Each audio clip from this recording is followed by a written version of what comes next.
प्यारे बच्चों, आज 4th क्लास में हिंदी विषय में पाठ का नाम है टपका।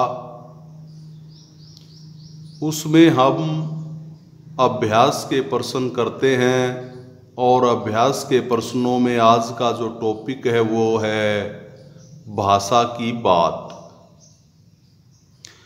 भाषा की बात जो टॉपिक है आपकी बुक में, उसमें आप अपनी बुक में देखेंगे कि भाषा की बात जो टॉपिक है हमारा, उसमें आधे का कमाल से आगे है जंगल में टपका उतर आया, शेर और बंदर उत्तर की ओर भाग गए। इन वाक्यों में उतर का अर्थ है नीचे उतर जाना और उत्तर का अर्थ है एक दिशा। नीचे शब्द कुछ दिए गए हैं, उनका अर्थ लिखकर अपने विचारों में, अपने वाक्यों में प्रयोग करें। ये आपकी बुक है और बुक में इस पेज पर यह वर्क है। अब आप बोर्ड की तरफ ध्यान देंगे। जंगल में टपका उतर आया, शेर और बंदर उत्तर की ओर भाग गए। यहाँ क्या है कि जंगल में टपका उतर आया। उतर आना विभिन्न अर्थ हैं। उतर आना इसके अंदर है जंगल में प्रवेश कर गया, और एक उतरना होता है पेड़ से उतर जाना।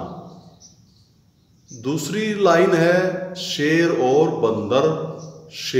बंदर उत्तर की ओर भाग गए। यहाँ उत्तर है, यहाँ जो है ये उत्तर है। उत्तर डबल तय, उ तय रे, ये डबल तय है, लेकिन ये हिंदी में मानक रूप नहीं है।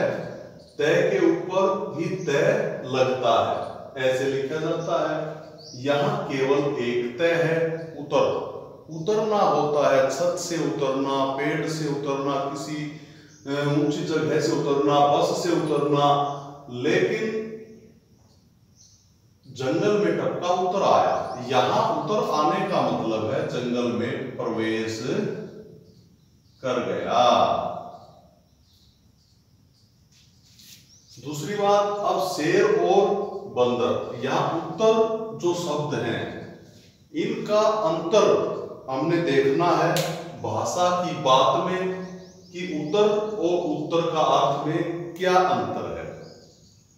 दूसरी तरफ इसमें दो शब्द और भी हैं, और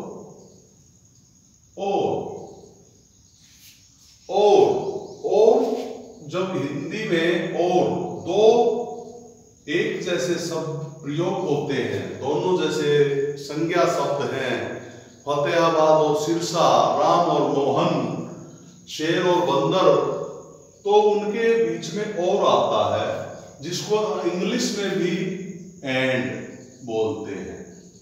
दो ये योजक वर्ड है, समान शब्दार्थ शब्द को एक योजक शब्द के द्वारा जोड़ा जाता है। लेकिन यहां जो और है, और ये केवल और किसी को जोड़ता नहीं है, यह योजक शब्द नहीं है, यह इशारा किया जाता है। इशारा कैसे? जैसे शेर और बंदर उत्तर की ओर भाग गए, उत्तर की ओर, उत्तर की तरफ। और का मतलब यहां है तरफ। तो प्यारे बच्चों, आपने यहाँ उत्तर शब्द देखा, उत्तर माने प्रवेश करना। यहाँ उत्तर जो है वो दिशा है, वो उत्तर का अर्थ है दिशा। उतरना, नीचे उतरना या प्रवेश करना। उत्तर एक दिशा है, डायरेक्शन है, ईस्ट वेस्ट नॉर्थ साउथ। तो ये जैसे हमारी नॉर्थ है। अब इसके आधार पर यहाँ कुछ शब्द दिए गए हैं, उनका भी हम अर्थ जानते हैं, जान लेते हैं। पका, एक होता है पका और एक होता है पक्का। पका जो है, पका जैसे दाल भी पकती है, हम खाना बनाते हैं, रोटी भी पकती है, दाल भी पकती है, सब्जी भी पकती है, और पेड़ पर जो लगे हुए फल हैं वह भी पक करके नीचे गिरते हैं। तो इसका अर्थ हम समझ जाते हैं कि पका जो है वह होता है तैयार हो जाना, पूरी तरह से प्रयोग में लाने के लिए उसका हम प्रयोग कर सकते हैं। चाहे सब्जी पकी हुई हो, चाहे फल पका हुआ हो, पका का मतलब होता है पकना, पूरी तरह से तैयार हो जाना, खाने लायक हो जाना। अब है पक्का। पक्का हम आपस में भी बोलते हैं कि ये तो मेरा पक्का मित्र है।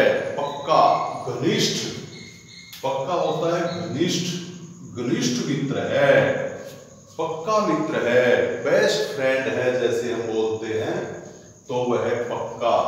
तो पक्का और पका में अंतर है।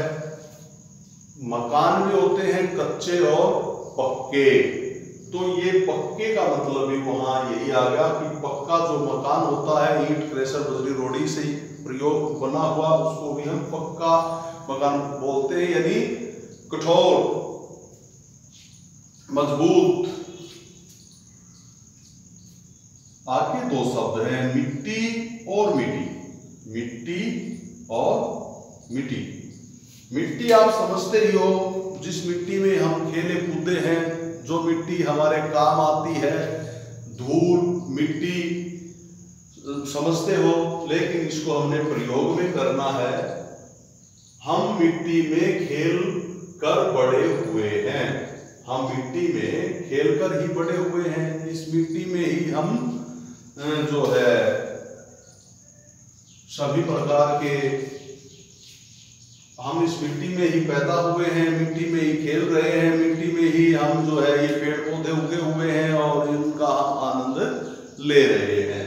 तो समझ गए कि मिट्टी जो है वो भूमि है, मिट्टी जो धरती है, धूल है, इसको मिट्टी कहा जाता है। यहाँ है मिट्टी, मिट्टी, मिटना। जैसे यहाँ लाइन खींच देते हैं, ये लाइन आपको दिखाई देती है और ये जो है मिट गई, यानी साफ हो गई, खत्म हो गई। तो एक होता है मिटना, खत्म हो जाना। कागज पर लाइन मिटी हुई है। अब है कटा और कट्टा। कटा, कटा होता है कटा हुआ। जैसे आप फल सब्जियां भी काटते हो चाकू से, तो हम काटते हैं, पीस करते हैं, टुकड़े करते हैं, कट करते हैं, कट काटते हैं। चाहे कागज है, चाहे सब्जी है, चाहे फल है, कोई भी चीज है, किसी के हम टुकड़े कर देते हैं, वह होता है कटा, यानी काटना, अलग अलग भागों में उसको बांटना। तो इसी के लिए एक वाक्य लिखा है कि पेड़ की डाली कटी हुई है। पेड़ से जो डाली है वो टूट करके नीचे गिरी हुई है। कटा के बाद कट्टा। तो कटा जो शब्द बोलते हैं उसी तरह से कट्टा भी बोला जाता है। कट्टा, जैसे हट्टा कट्टा, हट्टा कट्टा। और उसी तरीके से हम आपस में बोलते हैं कि इसकी और मेरी यारी कट्टी, कट्टी हो गई, ऐसे भी बोलते हैं। तो शब्दों का यूज जो है वो विभिन्न प्रकार से होता है। लेकिन यहाँ जैसे हमने वाक्य लिखा है, सतीश के घर एक कट्टा चीनी है। यहाँ कट्टा जो है वो बैग यानी थैला के लिए प्रयोग किया गया है। यहां कटी हुई, अलग होना, उसका अस्तित्व खत्म हो जाना, मिट जाना। यहां कट्टा जो है एक बैग यानी थैले के रूप में इसका प्रयोग किया गया है। आगे दो शब्द है गदा और गद्दा। गदा और गद्दा। गदा जो है, जैसे आपने हनुमान जी की गदा देखी है, भीम की गदा देखी है, तो गदा का मतलब तो वही होता है जो लड़ाई यानी अस्त्र के रूप में जिसका प्रयोग किया जाता है। तो इसको हम सेंटेंस में यानी वाक्य में यूज कर सकते हैं कि भीम की गदा बहुत भारी है। और जो वाक्य यहाँ हमने लिखे हैं ये साथ ही साथ में आपको समझाए भी हैं, इनको आप अपने शब्दों में भी वाक्यों में प्रयोग कर सकते हो। फिर अगला शब्द है गद्दा। गद्दा भी आप समझते हो, हमारे बेड पर भी गद्दा होता है, कुश्ती की जाती है वो भी गद्दे पर की जाती है, और गद्दे पर हम लेट मारते हैं, खेलते हैं छोटे छोटे बच्चे। तो गद्दा जो है वही गद्दा है जो बेड पर बिछाया जाता है। बच्चे गद्दे पर खेलते हैं, इसको हम वाक्य में प्रयोग कर सकते हैं। आगे है फटा और फट्टा।